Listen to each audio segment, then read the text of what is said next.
Good night, everyone. Welcome to the London Architecture Series from partnership from Museum London and the London Society of Architects. This one is our first lecture of the fall season, and I'm very happy that you guys choose us for this evening and on this lecture.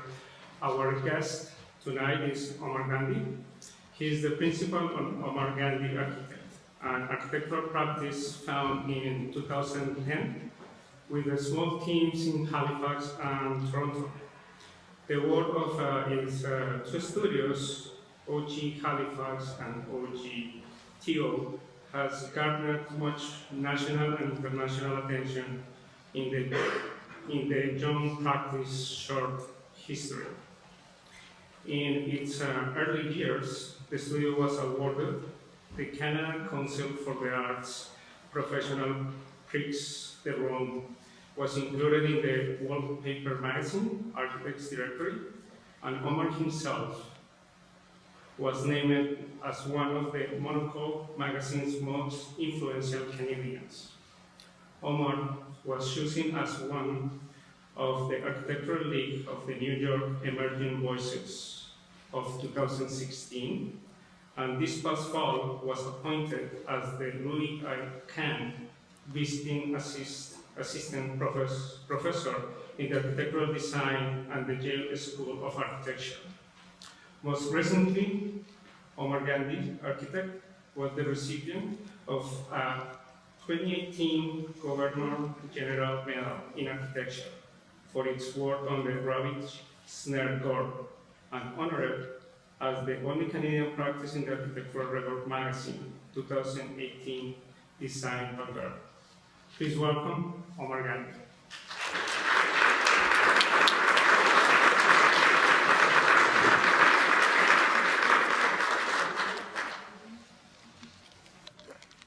Thank you guys very much for coming here today.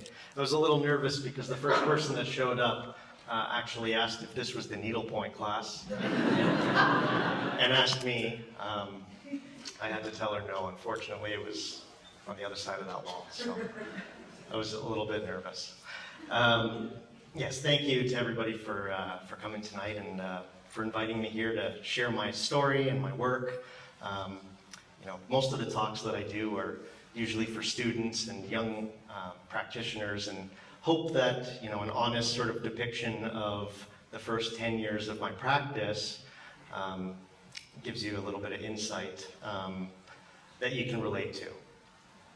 So I'm actually from Brampton, Ontario. I grew up in the north part of the city, and a very fortunate thing happened to me right before high school. I ended up being accepted into a School of the Arts in Caledon, Mayfield Secondary School, which basically was a regular high school, but there was a portion of it that people applied and auditioned to, and as part of their regular curriculum, every day there would be an arts portion. So there was a real focus on the visual arts in my life that I think, not only helped, in terms of things like drawing, but just putting yourself out there and talking about your work in front of people, right? And that's a skill that, we learn through architecture school as well, but it's a difficult one for a lot of people, including myself. I ended up knowing exactly where I wanted to go out of high school. Like, I feel like I had this all laid out. I knew I wanted to be an architect at that point, just because we had some background in architectural history and the visual arts history. And there was only one place I wanted to go, and I was going to Waterloo, 100%.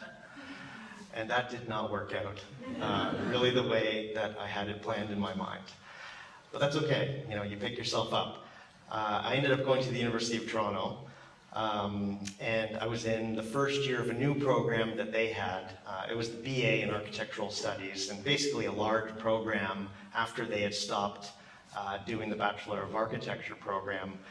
And essentially it was a gigantic class for people interested in architecture, and eventually it would lead you to a graduate degree that you applied to after.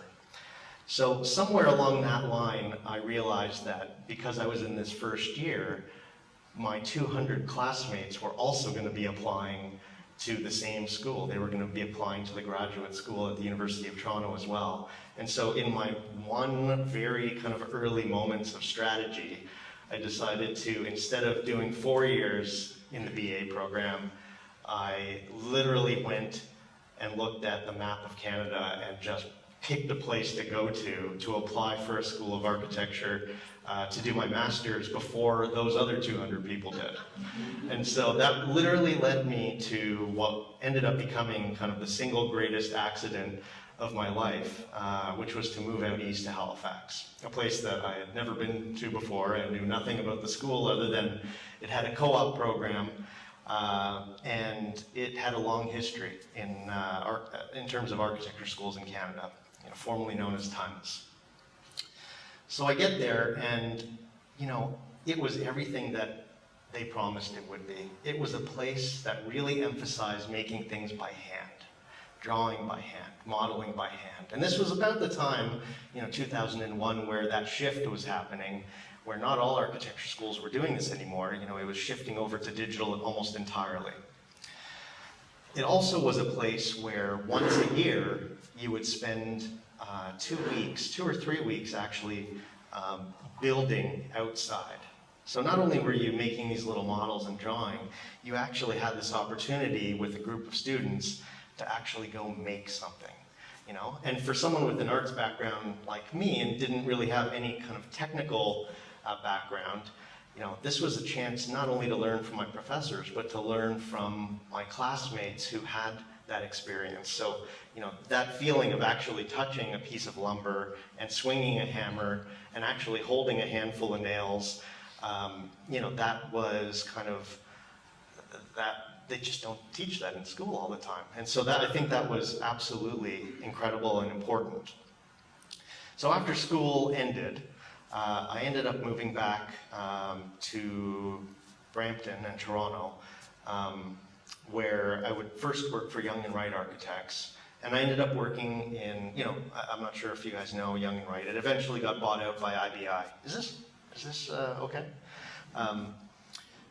It was a gigantic company that produced very large institutional projects, multi-unit residential, but there was this secret little building down the street that had this department that very few people knew about. And essentially what it was a place where they built high-end single-family residential cottages for friends of one of the partners, Jamie Wright. And so somehow I got kind of shoved here and had the opportunity to really learn, take that stuff I learned from Dal, but really kind of get into kind of the meat of construction with timber, and learn from a draftsman and a young architect. And really, at this point, I not only did I get shoved into this department, which was wonderful, I got shoved onto my own project that I led on my own, which I have to tell you was amazing in some capacity, but was also terrifying. Like absolutely terrifying. From the moment I got up to the time I went to bed, my stomach was just in knots because I was just waiting for the phone to ring and the builder to ask me a question. I cannot answer questions. Please do not ask me, but that phone just kept ringing. And so it really was trial by fire at that point. After working there for about 2 years, I decided to move on to KPMB, where I did one of my work terms, and worked on a project at the University of Waterloo, the Quantum Nano Center. And then by Bruce Kobara, I was, because of my interest in single-family residential, was picked to do one of the few houses that the firm has done over the years. With my wife at the time, we decided at that point that we would actually venture out east again. And so in 2008, I ended up moving back to Halifax with the promise, or maybe I would say part of the deal on that was that it would be if I got to work with Brian McKay Lyons. And so I ended up getting into his office and got a chance to work on some wonderful projects, and spent a lot of time with Brian, and really kind of soaked in kind of this romantic view of the landscape and the narrative, and those kind of important skills that really, I think, kind of helped me along the way. I was only there for about a year and a half, and as these things do and happen in business, I ended up getting laid off. And so, having moved there for the job, I didn't really have a backup plan and didn't really know of another firm that I really wanted to work for. So there really was this time when all of a sudden I was kind of sitting alone in my attic and really kind of thinking about what I was going to do. So, it wasn't really going to be the start of a practice, but I certainly wasn't going to just sit around. So I immediately sort of took on jobs doing decks and little additions and really odd jobs. There was actually a guy who owned a drafting company. It was called 360 CAD Services. And essentially, he just hired me on as a consultant to basically do these really little jobs. He picked 360 because when you look up renovations in the phone book, 360 would come at the top of the list. That was very strategic on his part. And so that also meant you got the kind of job that meant that the person was literally picking the top name on the list. So these were not glamorous projects by any means. So this was my first office. It was really just sitting alone in my attic, mostly talking to myself and forcing myself to go out for a coffee just so that I would have, a very small amount of human interaction each day. And then, like a little miracle, some friends of ours just came to me and said, we have this old house, turn of the century, in Liverpool, Nova Scotia, which is about an hour and a half down the shore from Halifax. They're the town docks, and essentially bought the home of the previous town doctor. Now, Liverpool is kind of like a lot of places in Nova Scotia. Those places that had a booming industry at one point, usually natural resources, and really took a downturn, an aging population, kids are still playing on the front lawn, but there's also a population that is kind of moving away. So for communities like that, you can imagine how special it is when the town dock, and they know exactly where they live, have decided to do a renovation addition to their house, because obviously that means that they're staying. And it's very difficult to keep people in communities like this across Canada.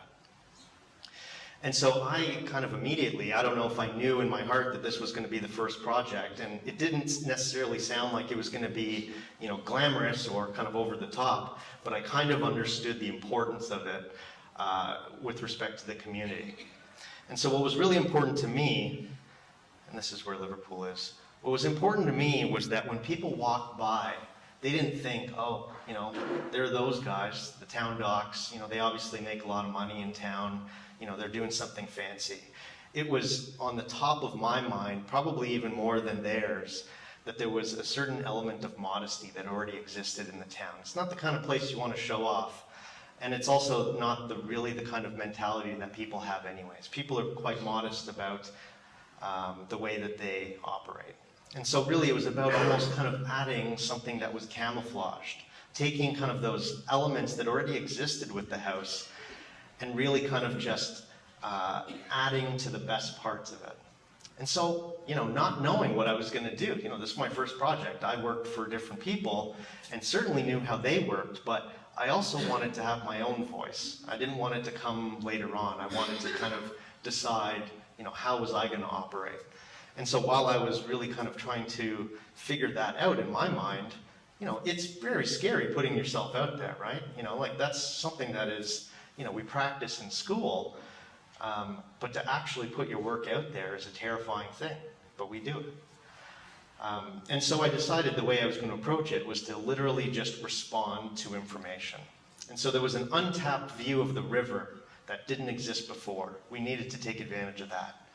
We needed to allow for more sun from the south to come into the house, to make the house brighter, but we also needed to control it.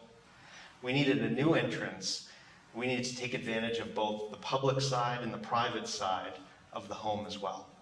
But more than anything, I wanted there to be this idea of horse blinders, so that from the sidewalk itself, sure, they might know that, they had expanded the home, but they weren't showing off any of that money.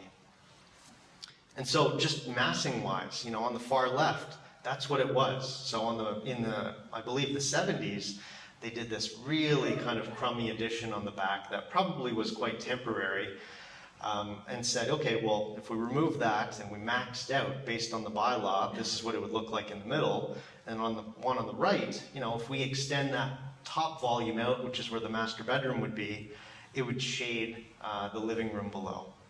Really simple. Like literally couldn't get any simpler than that. And so then started this idea and practice of building models. So taking these diagrams that are very clear and starting to make it, like not just, you start with rough things, but to actually make these models with care, to really kind of see what that proportion and composition looks like, what the materiality feels like. And so this ended up becoming a practice, with all the projects that ended up following, was this idea of really doing things very carefully. As a test, not just as a memento for myself, but to really test these ideas. And so as you can see from the sidewalk, this project, Cedar in 3 Textures, is born. So really this idea of recladding the century-old home in a new sort of jacket of eastern white cedar shingles, the most local kind of used material in the region. And then on the back, 2 textures to break up the massing of a vertical reverse board and batten, eastern white cedar. So almost having 2 faces, one that is quite modern, but also fits very nicely with the traditional side. It doesn't feel like a weird mishmash of things, but it certainly has 2 faces. Now, one of the most important things of this project was the builder. And so this was, again, in a series of sort of miracles that sort of happened in the first few years of my practice. We ended up interviewing 3 people for this job. The first 2 people were very well known in Liverpool. There was no doubt that either of them could do it, and they'd be, as good as anybody to get the job. Third person comes in and absolutely leaves us speechless. Like not just kind of knowledge of construction, but just an idea, that seemed kind of a cut above in terms of professionalism, in terms of ideas, and an interest in design. I'm sure you guys know in your own working lives, it's very difficult to work with people who don't necessarily believe in architecture. When you're sort of going against the grain all the time. But for someone who's actually really passionate about trying something new, this was special. And her name was Deborah Herman Spartanelli. She raised her kids. She had 4 kids, raised them off-grid, became a red-sealed carpenter, which nobody does. With all the kind of carpenters I have used over the years, I think she's the only one that was red-sealed. And so from her, at this point in my career, not really knowing much, she was a mentor, a teacher, a friend, and also introduced me to the next client. And so she met, this was down the road, like literally 10 minutes down the road in Hunts Point. About 10 minutes down the shore from Liverpool. Some clients came to her with an old cottage that they already had. And basically said, do you know any designers? We're looking to renovate this thing. So this was the old cottage, beautiful property, and really nothing fancy at all. And so she said, actually, yeah, I do. I'm working with this I was young, 10 years ago. It was less gray. My back hurt less too. Turned 40 in a couple days, and my back started to hurt, I think, just thinking about it. Anyways, back to what I was talking about. Said, there's this young guy I'm working with, he's really fun, and, I think that you guys should meet him. So they bring me to the site, and I meet these wonderful people, and they toured me around this cottage, and toured me around the property as well. And they told me stories about watching the grandkids play in this grassy bowl. And so I went away with all that information, the dimensions, after doing some as-built drawings. Went away for about a week and came back with them with some card models and sketches. Now, in a move that certainly would have thrown all of that luck I had in the garbage, I decided to take a chance and tell them that I think that they should demolish the cottage. They should get rid of it because it's not doing any of the things they're talking about. And obviously that could have very well been the end of Omar Gandhi Architect at that point. But they looked at each other and they just smiled and said, we were waiting for someone to say that. And I talked to them about what they told me. I reiterated, I said, you talked about this beautiful bowl in the grass that you all sat around and watched the grandkids play. Well, just imagine that this cottage was actually like mother's arms, or in this case, grandmother's arms, that wrapped around this bowl so that from everywhere in the cottage, you could actually look inward and watch the kids play. With the main space in the middle, a private wing on the side, and the master wing on the other, taking essentially the most everyday form found in maritime architecture, which is the shed, and essentially extruding it and bending it and contorting it so that you end up having light falling in from above on the sides and flaps that allowed you to enter from behind. And so in my very lonely attic, making these crummy card models, taking that to them and them understanding, it's about bending this thing around. And you go in here and you get this view, but on the entry side it would be quite low and horizontal. And taking it further, making more models by incorporating structure and getting a real sense of the scale of the project. And starting to add materiality, more scale, and some of the detail that would essentially make the space. Starting to think about things like light and acoustics. And I tell students all the time, the kind of thing that you do when you're designing and thinking about, drama and the procession and this narrative as you're walking through architecture. Well, it actually is how you do architecture. And so that isn't something that's relegated to just school. That's what I tried to do in that first days of practice. It's sort of like, well, it's the only thing I know how to do, so we're just going to keep going with the flow on that. But also, why does that have to be just something reserved just for school? And then seeing those crazy ideas come to life, stick by stick, spending way more time pestering people on site than I should have, just watching this crazy thing that started in my attic that they somehow agreed to come together and starting to experience those spaces in real scale. Starting to see things like light, darkness, and areas of compression, materiality and texture, those things that you started to think about at your desk start to come to life. These are sort of the bones of the architecture that end up kind of being layered on top of and starting to see these things come together. The idea of the private side out towards the ocean, open up wide. And the entry side that's really low and long, almost ominous. And interior spaces that really open up to one another, so that the whole thing can open up and there can be kind of intermediate spaces. It felt a lot like I was just going for it until someone told me to stop. And it wasn't about budget, because it wasn't something that was infinite, but it was just so lucky to have met people who, for some unknown reason, trusted in someone who had never done anything before. It's crazy to think about that now, but you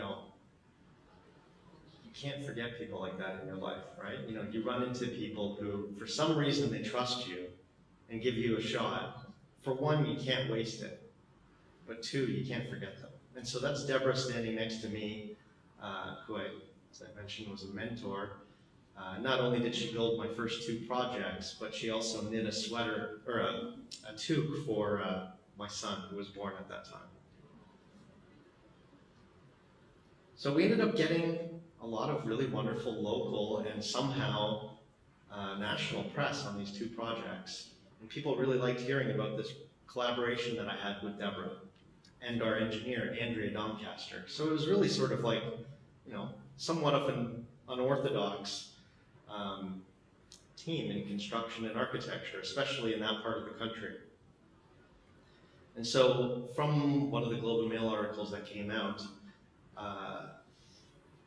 some new clients ended up calling both of us, Deborah and I. What they didn't realize is they called the opposite one of us on the same day. So Garth called her and Peg called me without talking.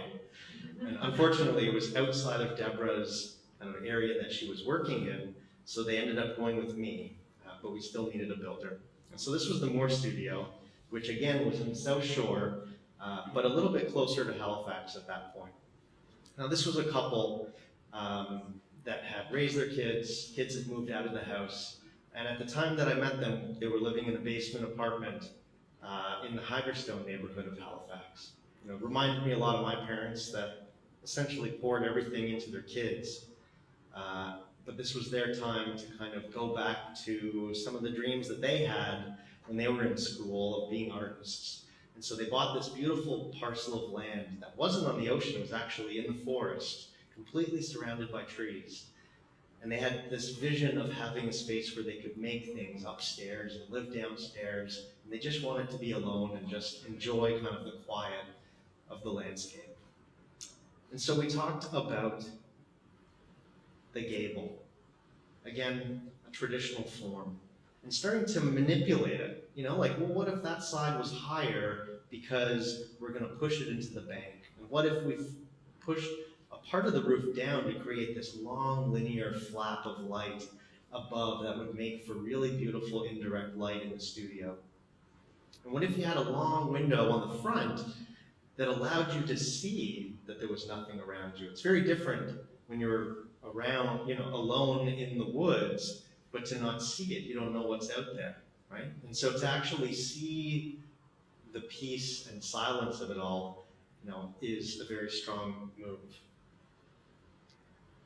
And this early sketch that kind of took that model idea of just very simple moves that could all be sort of mapped backwards. So there wasn't anything added that wasn't necessary.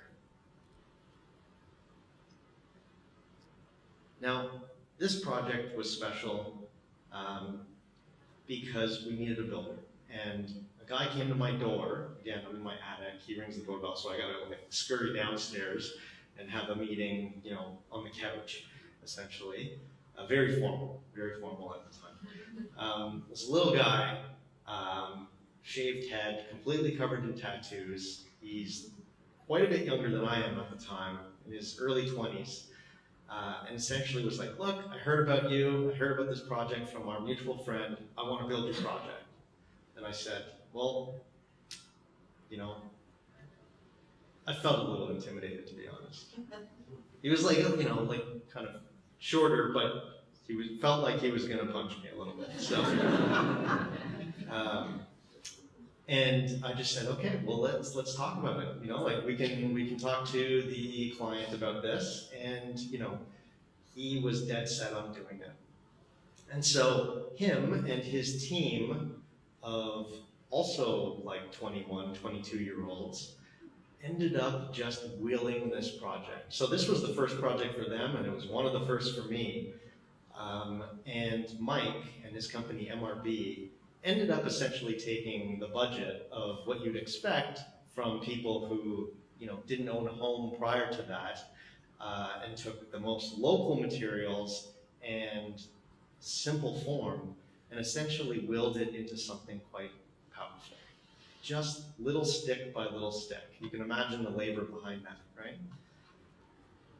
And taking those ideas of compression and the most sort of off-the-shelf light you could possibly imagine. You know, I'm not talking like, you know, Renovators Resource here. I'm talking like, you know, the bottom of Beaver Lumber, if anyone remembers that. You know, where we basically kind of made the light fixtures ourselves. We found this metal screen in the dump that we thought would make for a really interesting guard. And then taking the most kind of off-the-shelf plywood, you know, not fancy stuff, and essentially just cutting it up and creating texture by changing the proportions of it all.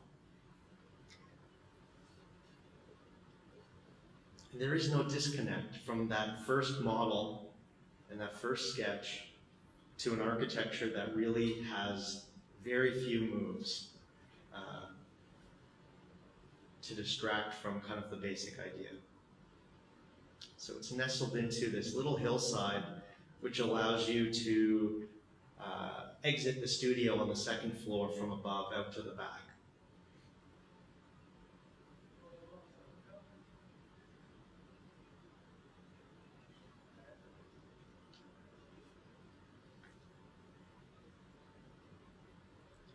You know, even the light fixtures on the inside there, they were really just these plywood coves where we screwed in light bulbs. Like, it was really, may not have passed code, let's just be honest. And so, you know, one of the memories on that day, that's Mike there in front, of that day was just this team coming together. And everybody on that last day taking photos. You know, like, you often don't see that much pride in a project, but every single person had their phones and cameras taking photos so that they could show their parents and their boyfriends and girlfriends of what they willed to become something special. And so those first three projects, it's always how I start the talk, but it's also how I think about the practice, because, you know, from that point onwards, you know, there were people who started joining our team. I actually moved out of my lonely space. But I was also able to, you know, kind of put into words what that process was. So I called it adaptation. So our projects begin with a simple local precedent, often a hip roof or gable form. The form is then extruded up or across, bent or flattened, the roof planes folded and pleated. Sculpted by conditions in use, the reconstituted adaptation is receptive and responsive in its keeping with a modest formal lineage. And so those three projects become many projects using the same strategy. And the attic became this first office where an incredible guy, Jeff Shaw, joined me, and he's with me today. And so for several years, it was actually just the two of us, just laughing and having the best time, sort of pushing one another on ideas. You know, I don't have the kind of office that, you know, maybe even the people I worked for, where, you know, there were usually kind of origin sketches and things that happen. You know, sometimes that might happen, but really I've always thought, you know, you hire really smart people because they're really smart and they can add to the critical dialogue. And so everything's always open for debate. So projects eventually started spreading around the province. From Black Gables, which was a home and a studio for a physician/artist in Cape Breton. A home for the owner of Canada's most famous golf course in Inverness, Cape Breton. Cabot Links Villas, which was that golf course that sort of dot this landscape. And then in 2014, moved into a larger space and had a few more people. So incrementally, as I was able to afford it, I didn't really have a backup plan financially. So it was really about sort of just growing slowly because it's scary. It's scary running a business. So starting to do slightly more complex projects, this one overlooking the harbor. And so although it wasn't using kind of traditional forms, here it was about getting up as high as possible and almost in a lens-like fashion, looking in different directions. Starting to do retail projects, like this one in the city, for a high-end men's clothing line. And houses in the South End that, again, was about getting up as high as possible. And this project actually had a street below it, and so this was intended to look over that lower street out to the harbor.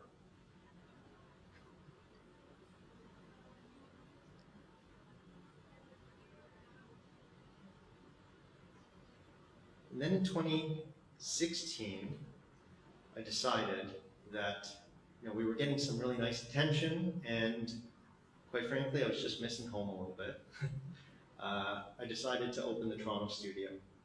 And so, with the help of some old friends of mine who were already working here, who I recruited, we ended up creating a small office of 4 of us.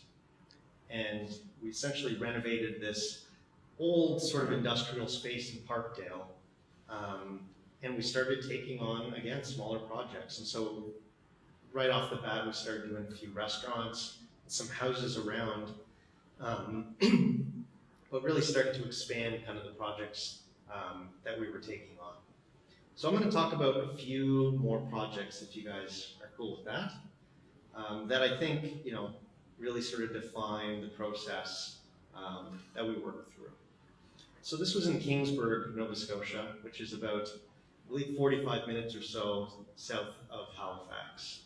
And so this is always sort of the process, looking for peculiar sort of landmarks in the places that we build. Places that, might be familiar in rural landscapes, but certainly kind of strike us as, architecture or cultural landmarks that tell us about a place. And so we thought this, gambrel-shaped building that felt, really buried in the hill, and these kind of gentle angles shooting out towards the landscape just really struck us. We pulled over on the side of the road, we took this photo, and although we didn't know if we were going to use it, it's about collecting information and really learning about places.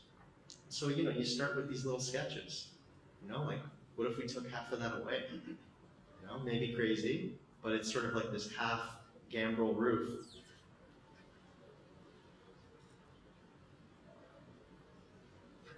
This project is called Trowbridge, and it's out towards Kingsburg Beach, and really is almost like this drawer that's being pulled out, and this really kind of long extended overhang just kind of ominously, kind of almost aggressively lunging out towards the water. And this sort of intermediate space between that you walk through this passage to actually get into the inside space.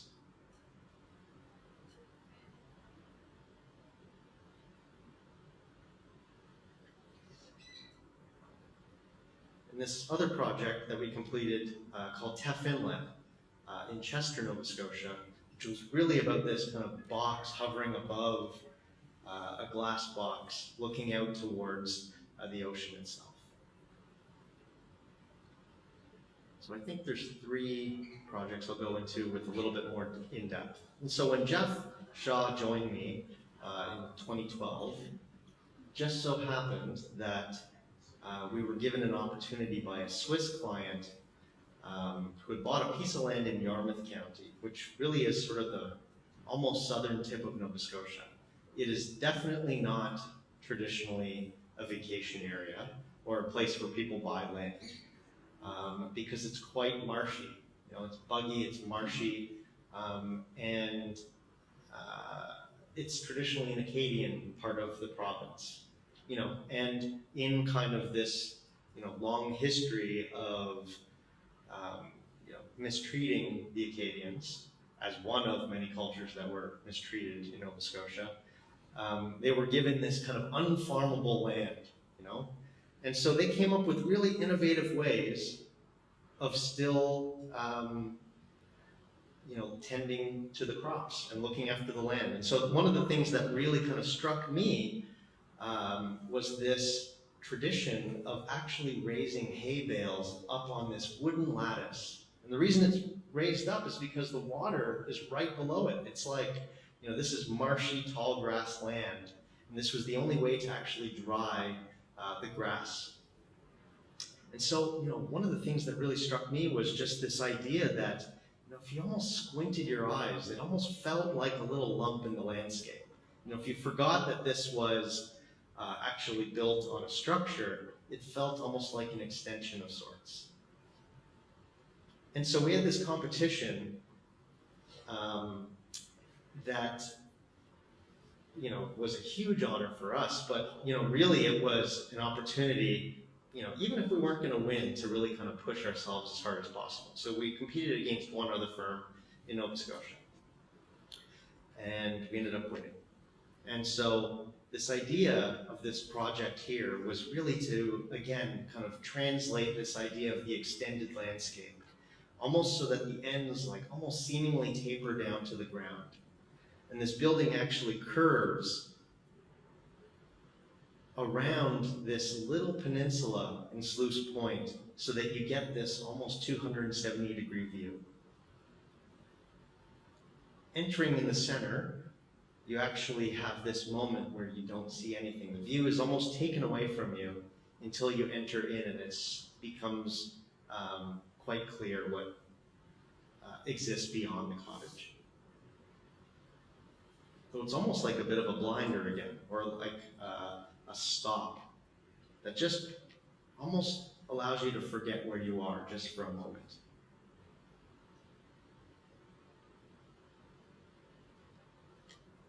This was actually a drawing done by a student who worked with us a few years ago. He's gone on to Ottawa, worked for another firm after graduating. But I remember just knowing that he was an incredible artist. And I just thought, you know what? I don't care how long it takes you to do this. I want you to just do the most incredible drawing for yourself, And so he sat there for, I think, a month. This drawing is, I'd say, half the size of that black board up there. He sat with cotton balls and just graphite dust doing the clouds, piece by piece. It was absolutely incredible to watch. And this is something that we have on our wall in the studio, but more than that, just to see someone push themselves that hard. Now, the other thing about this project is it's actually, believe it or not, quite economical. There wasn't a huge budget, and so we had to do this in sort of a very simple way. How do you create a really complex form using very traditional and local methods while also using new technologies? And so that complex roof was actually created with a series of trusses that were completely unalike. So we had to, as you know, when you're reviewing shop drawings, it's very difficult sometimes to really get a sense of, is that ridge going to align all the way down? You don't see that in the shop drawing.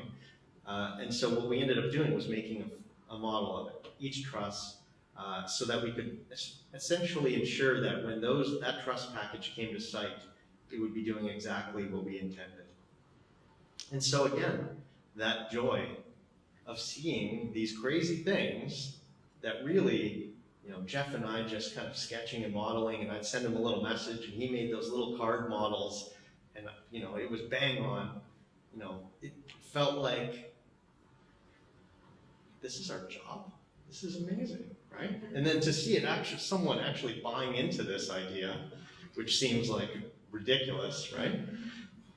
Is an incredible thing that hopefully never gets old.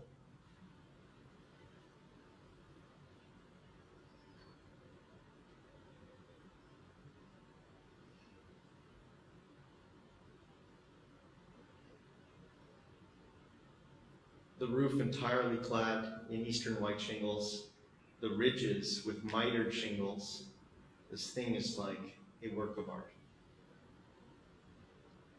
And so again, that idea of the procession, walking towards this building and not knowing what's beyond it, and being confronted with this very narrow, tall entryway that as you're passing through it, essentially exaggerates the opposite proportions. So when you walk through it, it twists entirely because the view is actually long and low.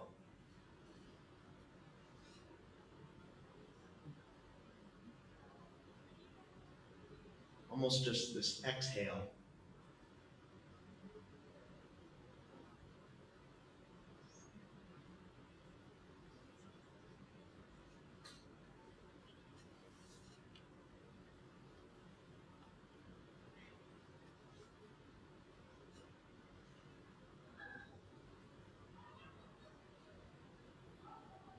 This idea that architecture in this wild landscape, it can almost feel like a bit of a creature, like it was always there. And at night it comes alive.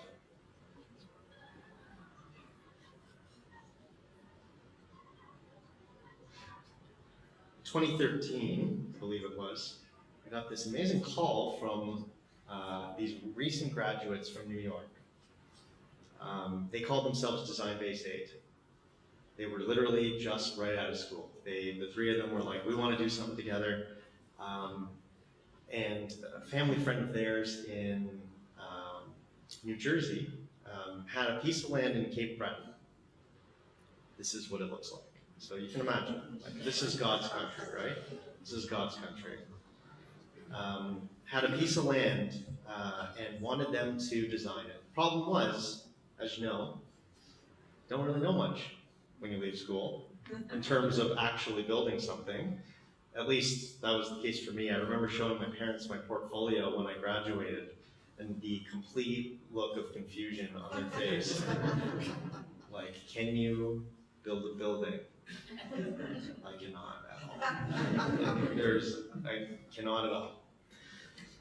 But collages, A1, right? And so they literally looked in the directory and tried to find a local architect. And so they loved our project Moore Studio, and I was lucky that they just called me. And I said, I would love to collaborate on something like this. And so they ended up coming down and we walked the property. And essentially this amazing property here, we were told by the gentleman who sold it that his family had actually owned it for 400 years. They originally settled there. And he remembered his great-grandfather and grandfather teaching the kids how to snare rabbits. Because of the topography, because of how wet and dry the land is in different places, it wasn't suitable for farming and it wasn't really suitable for living either. So there was a laundry rock that he remembered, but he just remembered running after rabbits. So that's where the name comes from. And so this first building in this series that we were going to build was really about being a lookout. It wasn't about being on the cliff. It was about kind of being back further and really taking advantage of this long view of this valley. There are 3 rivers that come together on this property. There's a little waterfall, and there's very steep cliffs. So it's incredible. And so again, that idea of taking what's extremely familiar and people are comfortable with, I don't want to say trick the builder, but they don't even know that they're doing modern architecture because it's so familiar. There's a gable, it's going to be tall. We're going to push this flap down and we're going to wrap a window around this side. We're going to clad it in wood, in cedar. And so this step-by-step process unfolds. And so this is a really windy area as well, like really, really windy. And they have these things called LSA, the southwest winds, that are almost famous in that area. So really it was about taking, again, just standard off-the-shelf stuff from the lumber yard, and with our structural engineer, thinking of ways of really bracing something that isn't traditionally tall. So it was about these really thick ring beams that went around and these hold-down anchors, but nothing complex. There's no steel inside. So again, with this idea of trying to find these peculiar sort of elements that are very much about a place. You don't see it all over the place. I remember seeing these cabins and just thinking, like, what are those weird things that are just stuck on the front door, right? And it was explained to me, those are called windbreaks. It's so the door doesn't slam open, doesn't slam shut, and it's a place where you can smoke a butt without getting wet, right? Makes sense. It does everything, and usually it's out of plywood. And obviously something that they make on their own.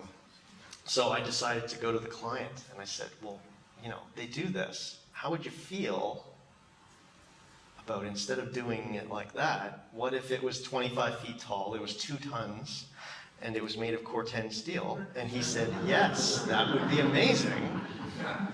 And again, it's like, how? Is there something about my voice that I just don't know how, sometimes you just think, Why are they listening to me and my crazy ideas? And so this building comes alive. On the back side, these vertical fingers of windows that just allow you to have a little bit of light as you're walking up the back stairs. And these wraparound windows that basically mean that on each floor you have a view of a different thing.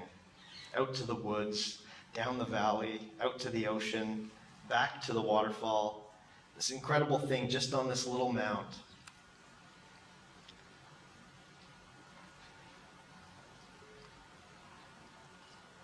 And a little walkout deck.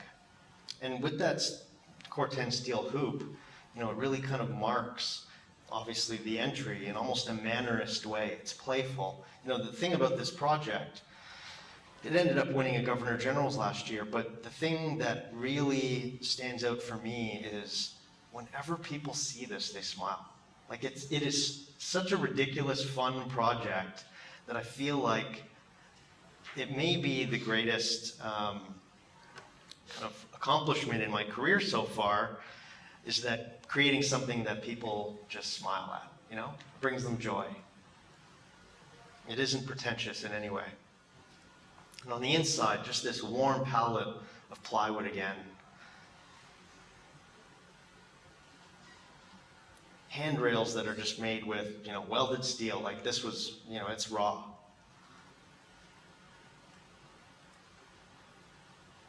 And this thing just standing really proud.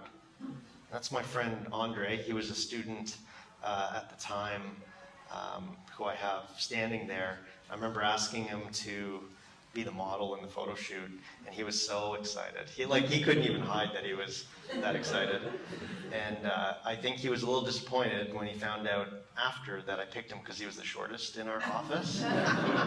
And so it really stretched the building out. And so that was one of the three creatures, I call these creatures, in that landscape. The next was going to be a boathouse that we ended up building with these steel portal frames and then clad entirely in white cedar boards on the roof and the walls.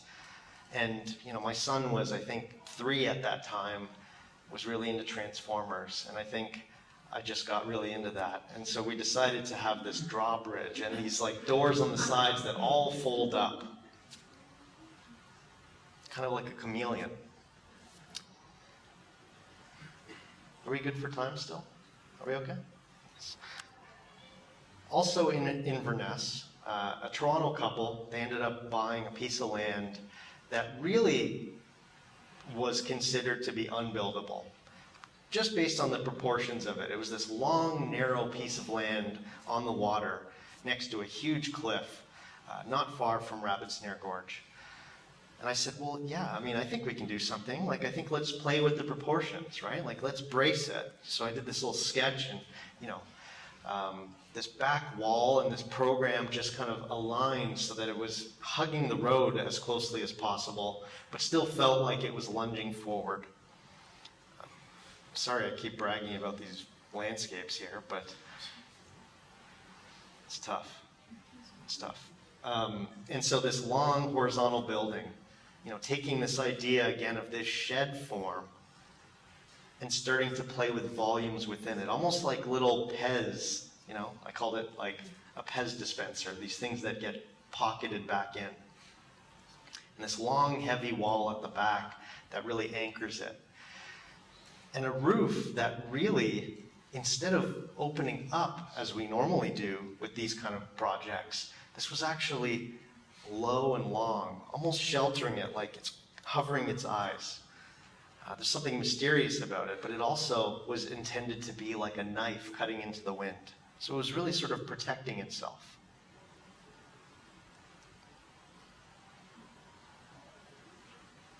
So this property was actually called the Lookout because that's what people did. They just pulled over, and that was a place where people walked and essentially sat there on the property because of how beautiful it was. And nobody was going to build on it. Nobody crazy was going to build on it.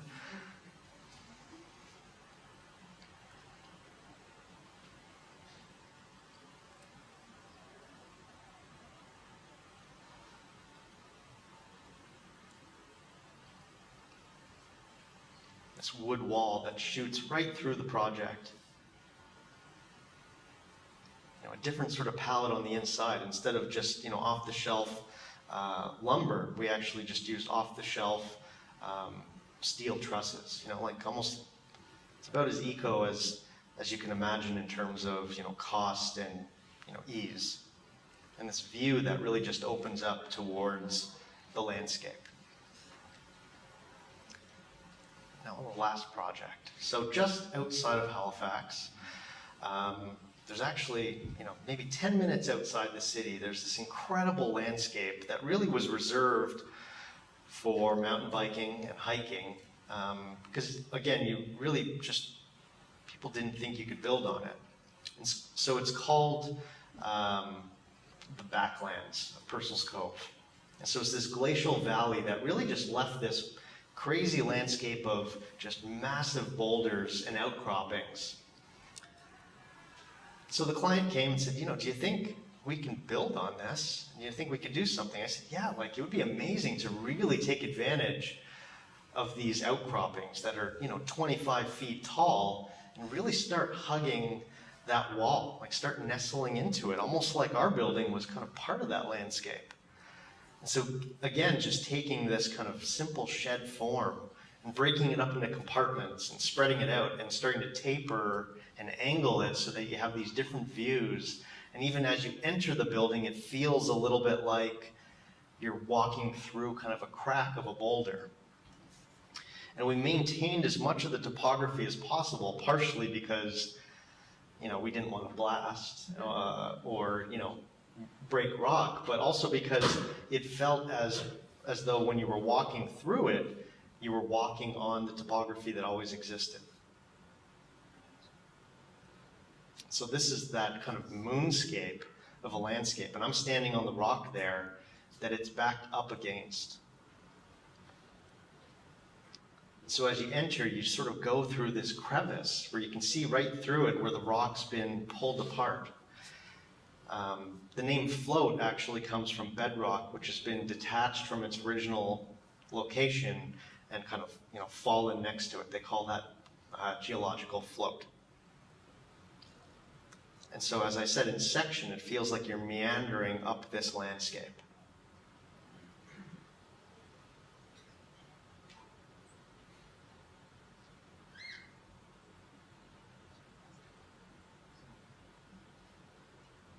So again, to see these things come together stick by stick is an amazing thing.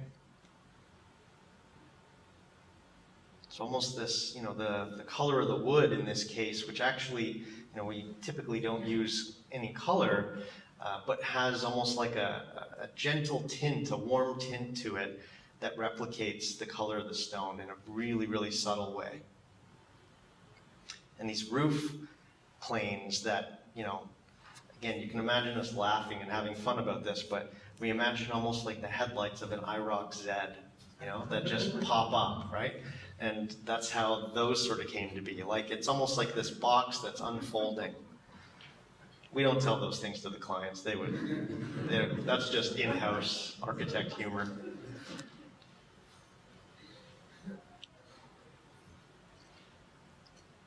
And this garage almost being pulled apart slightly and being almost lantern-like and open-aired. The dining room backing into this rock here, so it's completely surrounding you.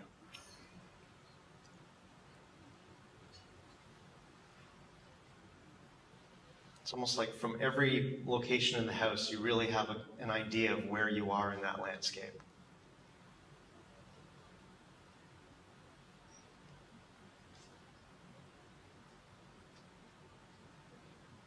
Now, funny story about this bike, because obviously it is like a commercial here. We sprayed down the floor and we got it wet and we put this bike in there. And so, as I had mentioned, Jeff, who's been with me since almost the beginning, unlike normal people who go home and they cook a meal and, watch the ball game, he makes cafe racers, these beautiful bikes that are kind of using reconstituted parts. And that's his hobby. And so I said, this might be a great opportunity to, document that. and take a photo of it. So, I agreed that he should do it, and he was excited. We did that in the garage there, and I turned my back for 1 second, and he finds his way in the photo. Did not okay that at all.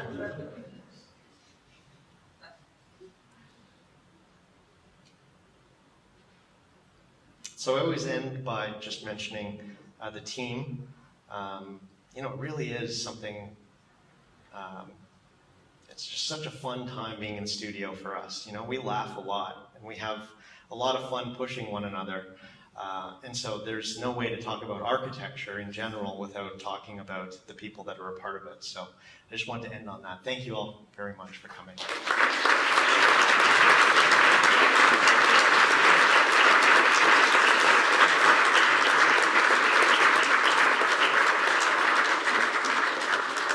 We have like a Q&A question, so Yeah, sure. Anyone who has questions? would like to start? I will be the first one. I've seen that the hand sketches with your studio are very important, and just a little bit of the behind the scenes, how the design process goes from the sketch to the model to the building itself. Yeah, I'd say that,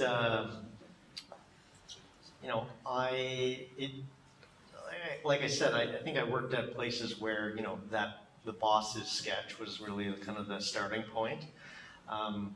But it's not always like that. So, whether in terms of the order of sketches or models or whatever, it's like a jam session.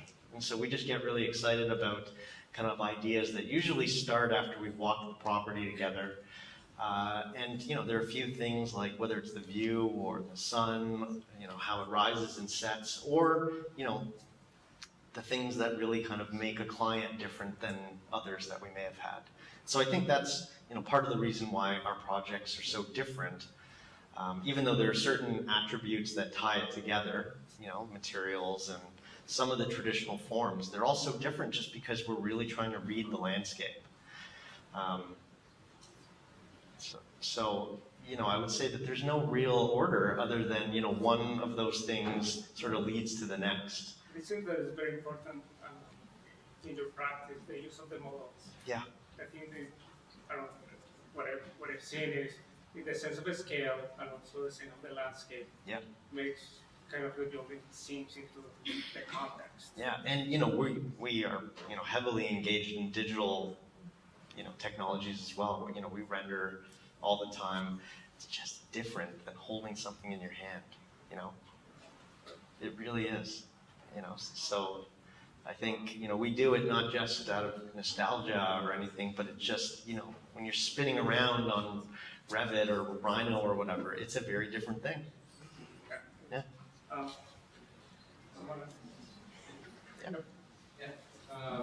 So, obviously your earlier projects, it seems like you had a pretty tight connection with the group doing the construction. Yeah. And obviously, through your model making as well, it seems like there's some synergies there.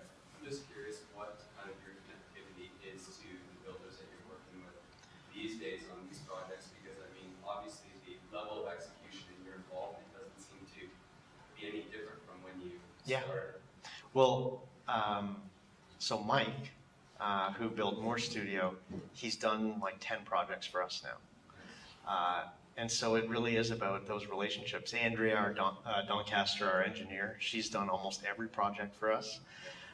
Deborah, she was sort of like at the point where she was kind of about to retire. And so we've stayed in touch, and she certainly knows how important she was to me, but so she kind of slowed down a little on that stuff, so we haven't worked together since then. But part of it is loyalty. Part of it is also with each project we learn together. And so, with going through that process once with someone, the next one, they already kind of can make half those moves for you. It's like having shorthand. Exactly. Yeah. I would say though, and as much as I tried to fight it, because we're a little bigger and we have 2 offices, and now we have a project in the Okanagan, we have a whole bunch in Ontario. 2 on islands in northern Ontario. We have projects in Michigan, northern New York, New Brunswick, Nova Scotia, Newfoundland. You know, I am losing my mind traveling. And so I don't get to be on site as much as I used to be, which was my favorite part. But so, you know, there's a project architect and they're looking after it and I'm there, you know, as much as I can be, but, you know, I do miss that. I do miss that. And although I'm not too far away from that, you know, because I'm still involved, you know, yeah, I do miss that. Do you find that there's kind of that initial culture that you kind of created with that kind of connection that's kind of been passed down to project architects in your office so that in a way they're kind of living that same reality that you did when you were the 17-person studio? Yeah, I think so. Like, I think that they, yeah, you know, they enjoy that process as well. You know, it's people who are really passionate about, you know, pushing themselves, right? You know, I don't even look at portfolios when I hire. Like, we have a small team, but there's something about picking people who you just know are going to push themselves. Like, you don't even need to, you know, there's just like, they're not going to get up until they feel perfect about something. And so that's something that you don't learn, right? Like it, but somehow I'm able to kind of find those people. And so we're a pretty tight-knit group. And, you know, between offices, we actually work a lot as well. So at times, everyone in the Toronto studio will jump onto the Halifax projects and we'll all help each other. So it's quite collaborative. And at Christmas, we always have Christmas in Halifax. And so we'll fly the Toronto studio over there so that we can all be together. So it's fun. Yeah. What do you find the most effective way for that collaboration across the studios? You mean like using technology or? Well, I don't know. That's, I guess, for you to answer, whether it's technology or if it's just hanging on the phone or you traveling back and forth. Yeah, I mean, people go back and forth a little bit, but I'd say that the main thing is on the phone. Yeah, it's, you know, and I sometimes try and like arrange it so that people are working with different people all the time. You know, everybody kind of knows each other pretty well now, but, you know, you get kind of locked into your own bubble on your projects sometimes. It's kind of nice to just like be thrown a curveball and I just say, okay, well, you know, if you could help that person, it'd be awesome. Then they get to work on a new project and kind of build a relationship with them. So it's sort of like a little bit of choreography that's happening, but I'd say the main thing is just jumping on the phone and having a chat about it.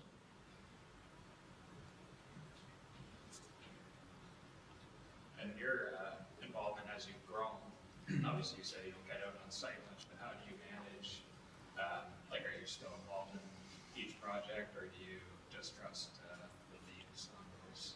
I'd say that my role is a bit more like a director, right? So, you know, they're each responsible for the projects that they're working on and they're completely absorbed by it. And then there are rovers, you know, even though they might have their own, that are always there to help as things are sort of busy and less busy and stuff. But I'm kind of overseeing everything at a certain level. So, you know, I definitely don't get into it the way that I used to, but I'm sort of looking at the projects holistically and kind of have my brain on all of them. But yeah, it is different for sure. And so that's sort of why, even though we're busy and we could be a lot busier, I've decided and kind of had this in my mind for a long time that I wanted to stay this size. And so we've been fortunate to have kind of built up a bit of a waiting list. It basically just means that you kind of know that there's work around the corner, which is a stressful thing, right? You know, it's been scary for the last 10 years. Running a business seems like it's a harder thing than doing the work. That feels a lot easier at times. And so it just means that we can do things kind of slowly and carefully. Because, you know, if it was bigger, I would just totally lose control.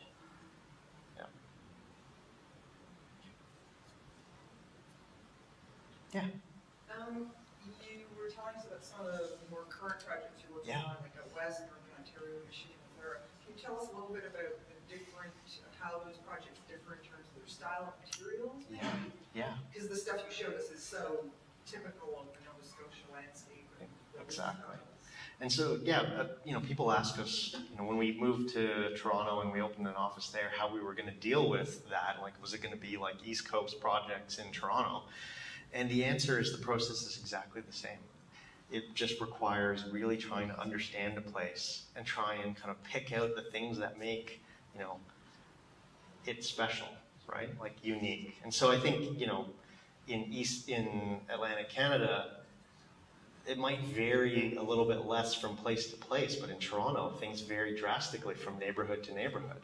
And so it was really about kind of picking out kind of the formal language and the materials that make that specific area different. And so through the architecture, we're just trying to tell stories, through the work about a place.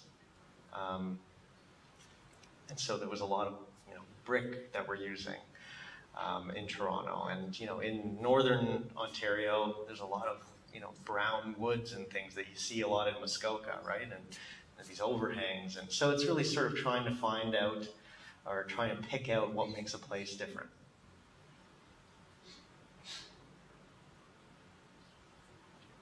Yes. Has the reaction to any of your projects been, it's too modern, it doesn't fit? Oh, by like neighbors and things? Well, yeah, I mean, no, pretty much. Yeah, I think usually. There was one time though with the second project, Shanti, that I showed you with Grandmother's Arms, right? I remember I got a really nasty email from someone that lived, you couldn't even see it, but they lived right there, and they said, it was horrible that we were doing this modern thing. And so I thought about it because, if I emailed then, I would not have done myself any services. So I waited, and I eventually invited the person for dinner, and I wanted to talk to them about how I use the vernacular and where the materials come from and the shapes, right? And so, although it was a modern interpretation of that language, I wanted to tell them how it was actually very much from that place. No reply. I counted it as a win. I counted it like I won the argument. Yeah. Anyone else? Thank you guys very much.